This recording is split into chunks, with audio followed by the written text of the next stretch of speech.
The barnyard held its breath. Not a bird sang. Not a boot shifted. All eyes were fixed on the platform, where a horse, skin stretched tight over trembling bones, lay collapsed in the dirt-stained wood like a fallen monument to something lost. His coat, once vibrant chestnut, had dulled to the color of old copper, and the only thing that stood out now was the perfect white heart etched on his forehead. It was the kind of marking people used to say was lucky. No one was saying that today.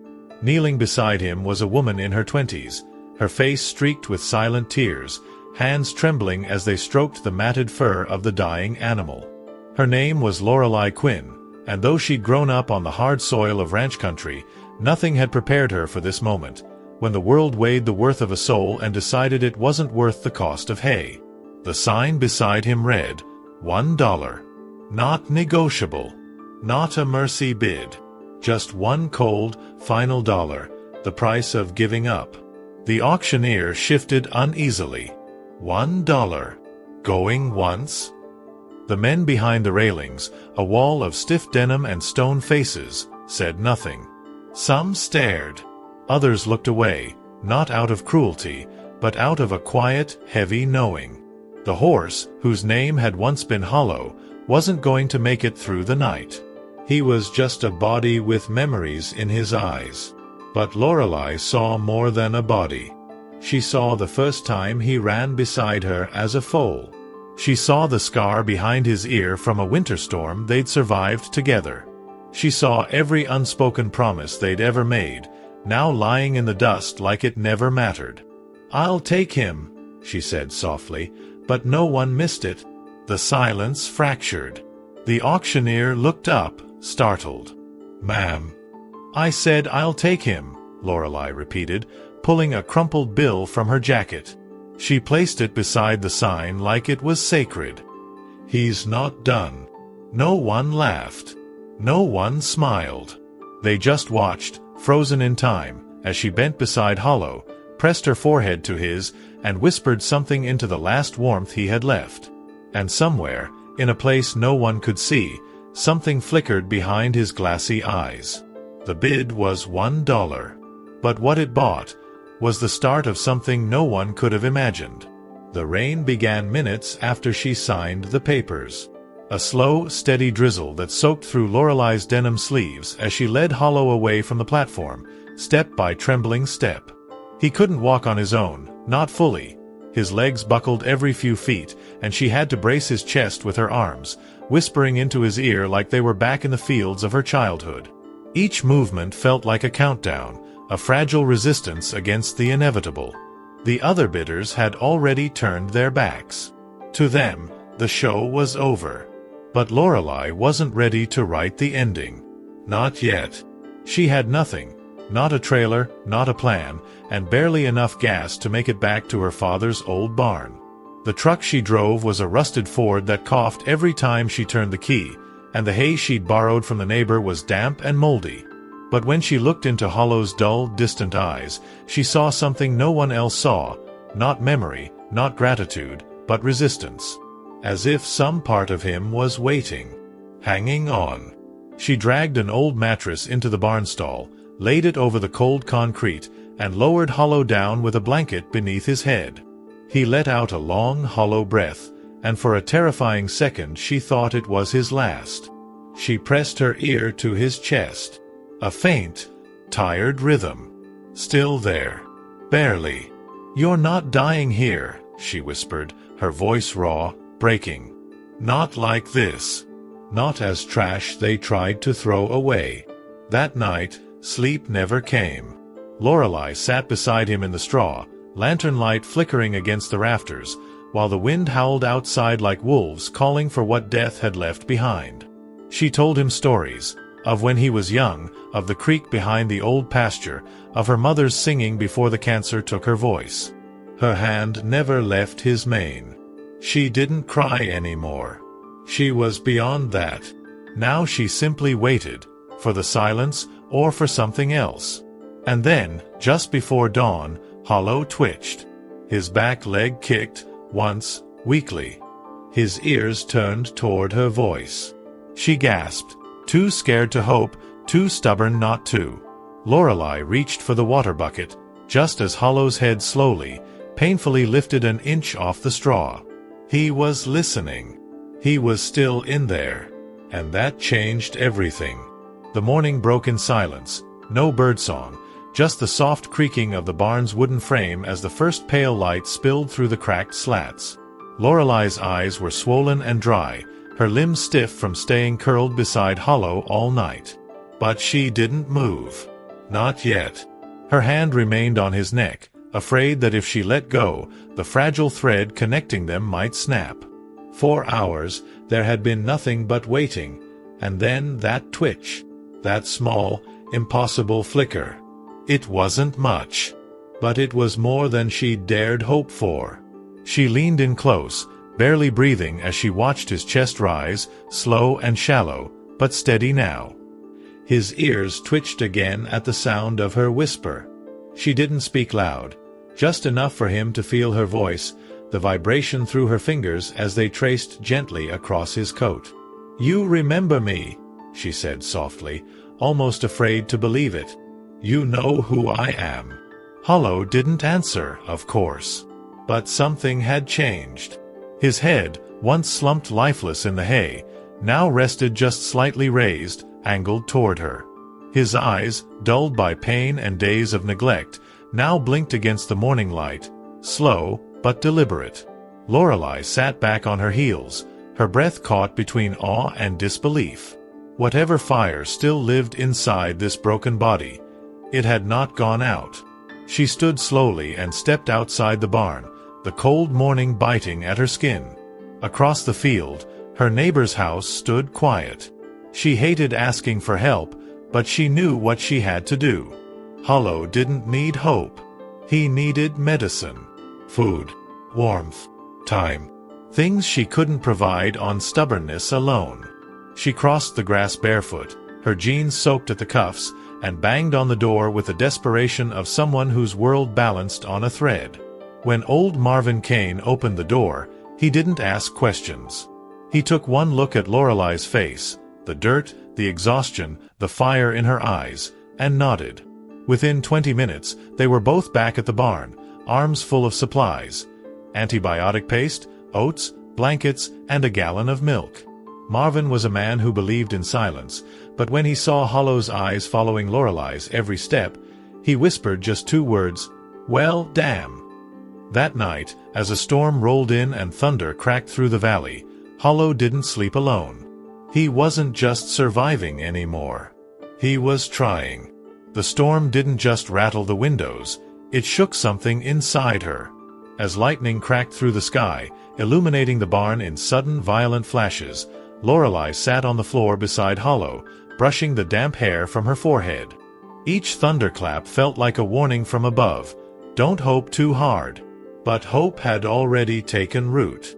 Even as the rain drummed like war drums on the roof, she could feel Hollow's breathing deepen, his chest moving in rhythm with her voice as she read to him from an old, torn novel her mother once loved. Outside, the ranchland was turning to mud. The fencing trembled with the wind, and water spilled in from beneath the barn doors. But Hollow didn't flinch. He was alert now. Weak, yes, but watching her with eyes that were no longer empty. He'd eaten 2 handfuls of soaked oats earlier, and Marvin had returned that afternoon with a makeshift sling to help get him upright. It hadn't worked yet, but they would try again. Lorelei watched the storm rage, her hands wrapped around a chipped coffee mug she couldn't remember filling. The questions she'd buried were surfacing now. What if he relapsed? What if this small spark of recovery was just a trick, the cruel final flicker before the light went out for good? The world didn't reward sentiment. It crushed it. She'd seen it 100 times. But still, she couldn't walk away. Not from him. As the hours passed, Hollow's ears flicked toward the door. His body remained still, but his attention shifted, alert, like he was hearing something beyond the walls. Lorelei followed his gaze, but there was nothing there. Just shadows and the sound of the storm. Then a noise. Faint. Muffled. Tires against wet gravel. Someone was coming. She rose slowly, every nerve in her body on edge, and peered through the gap in the barn door. Headlights. A truck. It stopped near the fence. The engine idled for a long moment before shutting off. Then a figure emerged, silhouetted in the downpour, tall, broad-shouldered, wearing a hat low over his face. Loralei's heart slammed against her ribs. She hadn't told anyone but Marvin where she was keeping Hollow. Her stomach tightened. She stepped in front of the stall, instinctively shielding Hollow's fragile body. The barn door creaked open. Rain blew in sideways, and a deep voice cut through the storm. "I heard you bought yourself a dead horse." Rain poured from the brim of his hat in thin streams, his coat soaked, his boots caked in wet red earth. He didn't flinch from the cold or the way Loralei's body stiffened as he stepped further into the barn. The lantern on the post cast long, dancing shadows across his face, but it was the voice that truly struck her. Gravelly, familiar, in the way bad memories often are. The man stopped just a few feet from her, his eyes scanning the stall behind her. "I came for the horse," he said. Loralei didn't move. "He's not for sale. I didn't say I was buying." The air in the barn thickened. Hollow made a low noise in his throat, not a whinny, not quite, more like a reaction. Recognition. The man heard it too. He turned his eyes to the stall, and in them was something between disbelief and guilt. Loralei looked at him closer now, studying the sun-worn lines on his face, the scar just beneath his jawline, and suddenly the pieces fell into place. "You're Jace Halver," she whispered. The name felt like poison on her tongue. Jace gave a slow nod, removing his hat. Used to be. That was rich. Used to be the man who bred Hollow. Used to be the man who ran a breeding ranch built on promises and pedigrees, before it all fell apart. Loralei remembered her father's bitter words the night he burned the last of the partnership papers. Halvern had disappeared after lawsuits and bankruptcies, leaving a dozen horses, including Hollow, behind. Just vanished. Now, here he was, standing in her barn, staring at the wreckage of the stallion he left to rot. "I didn't think he'd still be alive," Jace admitted, voice lower now, like confession. "He nearly isn't," she snapped. "You dumped him like garbage." "I didn't know. I swear, I didn't know what they were doing with the stock after the shutdown. I thought he got sold to a good farm." Loralei stepped between him and the stall, her voice shaking. "You knew what he meant to me. You knew what he meant to my father." Jace's eyes flicked toward Hollow again, and something deep shifted behind them. "He was never meant to be a racehorse," he said. "That's why I bred him different. Slower. Stronger. Smarter. He wasn't made for crowds. He was made for one rider." Silence stretched. Then Hollow let out a breath that sounded almost like a sigh. And Loralei realized she hadn't rescued a stranger. She had brought home a memory someone else had tried to bury. Loralei didn't sleep that night. Not even when the storm passed and the rain softened into a whisper across the barn roof. She sat against the stall wall with her knees drawn to her chest, eyes fixed on Jace Halver, who stood by the barn door like a ghost that refused to fade. His hat rested in his hands now, fingers tracing the brim like he was trying to summon courage from worn leather. Hollow lay between them, his breathing calm but shallow, caught in the space between healing and holding on. "You should leave," she said quietly. Jace didn't answer.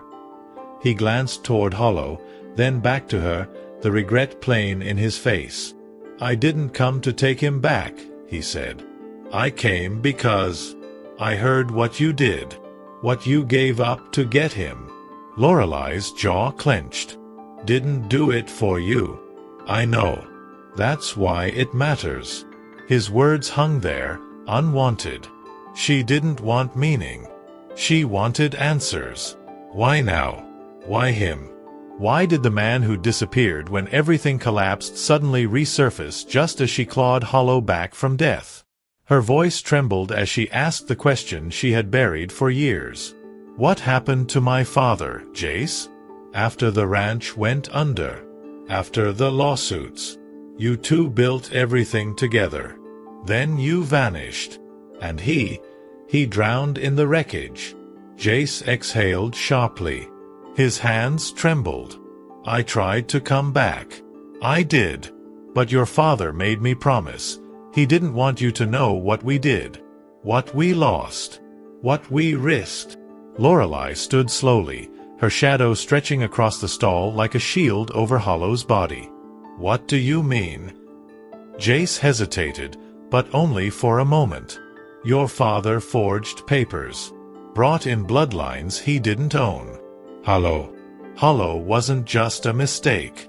He was part of a gamble. We bred him without registration, without approval, because your father believed he could create something better, something they couldn't control. He wasn't a stallion meant for money, Loralei. He was meant to make a point. The words hit her like a blow. All this time, she had believed Hollow was discarded because he failed, because he wasn't fast enough, strong enough. But now she understood. Hollow had been hidden, buried. Not just by abandonment, but by shame. She looked at the horse lying peacefully in the straw, his head now resting near her boot, his eyes opening slowly to meet hers. He had carried her secrets, her grief, and now, the guilt of two men who had tried to use him as a weapon against a system. And he had survived it all. The silence between Loralei and Jace was no longer just awkward, it was alive. It breathed through the rafters and whispered across the hay, swelling with every unspoken truth. She paced the barn floor, boots echoing on old wood, her hands raw from clenching and unclenching. She didn't know what made her angrier, the secrets, the betrayal, or the fact that some small, fractured part of her still wanted to believe that Jace had once meant well. You let him rot, she said without turning to face him. You both did. Jace's voice was quiet, almost strangled. We tried to change the game, Loralei. Your father. He thought he could rewrite the rules. Hollow was his answer. Strong, steady, unbreakable, a symbol that a horse didn't need perfect bloodlines to be worthy. But when the registry found out, when the threats came in, he panicked. We both did. And what did you do then? She spat. You ran. I buried everything. I thought if I disappeared, the fire would die down. I thought your father would recover, rebuild. I never imagined he'd spiral like that. Loralei walked back to Hollow's stall.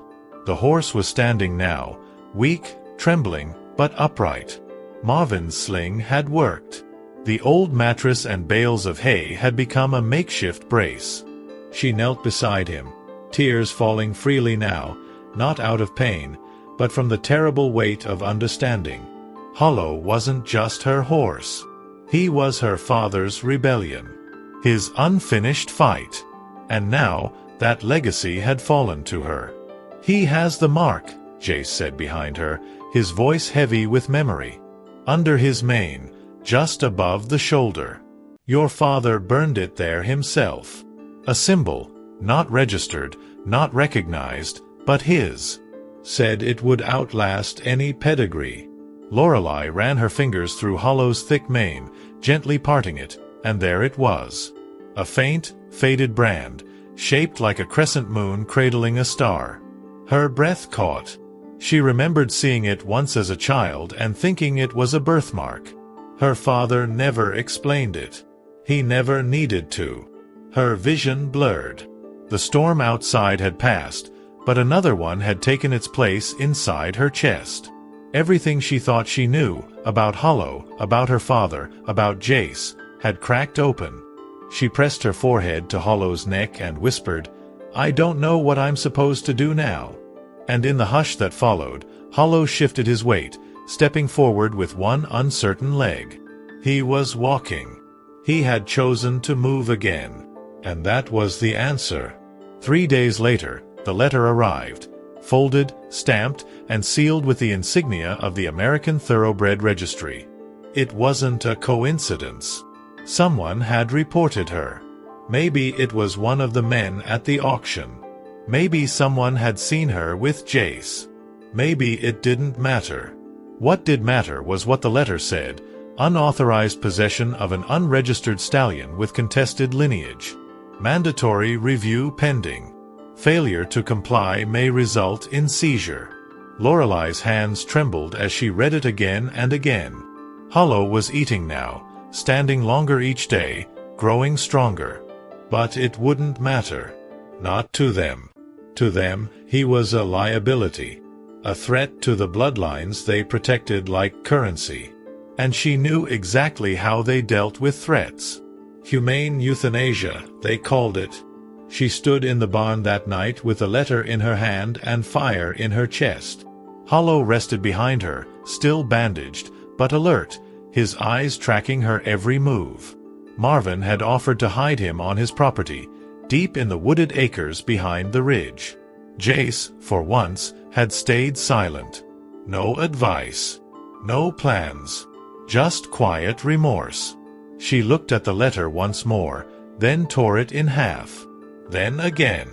Then into pieces so small they fell like snow onto the barn floor. "I'm not hiding him," she said out loud.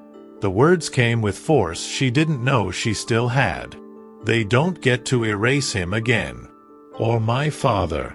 The decision was madness. She knew that. But it was the only thing that made sense. She would enter Hollow in the Fall Valley exhibition, the same event her father had once dreamed of bringing him to, back before the world told them they weren't welcome. It wasn't a race. It was a showcase of horsemanship, open to anyone with enough nerve. She'd ride him in front of every judge, every breeder, every gatekeeper who said he didn't belong.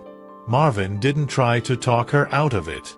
He simply nodded, and showed up the next day with an old trailer, 2 worn saddles, and a crate of feed.